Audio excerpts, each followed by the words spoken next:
Olá, rapaziada, estamos aqui de volta na experimentação com esse canal. A gente ainda não achou a direção que a gente quer seguir, então nesse começo a gente vai fazer vários vídeos aí de coisas que a gente gosta de fazer. Eu sou o João Long Dong Byron. e o quadro de hoje se chama Tentando Simular o Som dos Pássaros.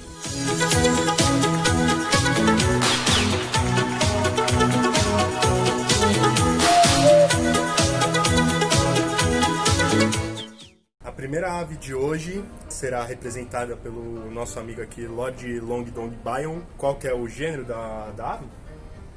Trans, tô brincando, cacatua. Cacatua? Então, por favor, simule a cacatua.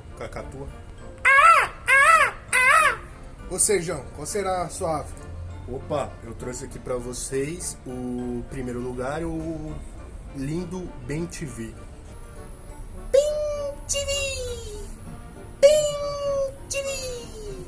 Esse ritmo gostoso, qual que é a sua próxima ave, Lord Long Dong Byron?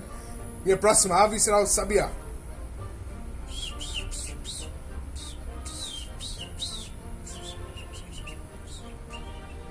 Agora o João nos presenteará com a atuação do João de Barro.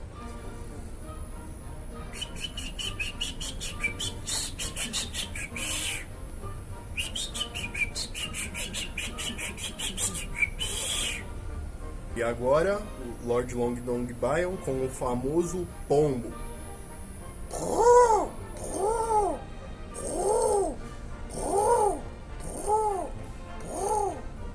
João, desta vez, irá imitar o flamingo americano. Bup. Bup. Bup. Bup. Bup. E para encerrar o quadro Simulando Aves, hoje a gente vai terminar com uma ave nativa da fauna brasileira, nordestina, a ararajuba. Por favor, Lord Long Dong Byron.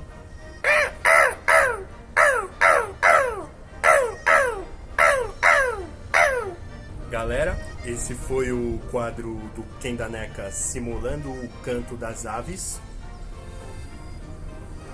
Se vocês tiverem alguma sugestão de novas aves, pode mandar, que a gente vai continuar aí no canal.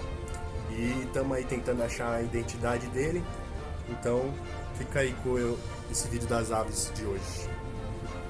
Forte abraço.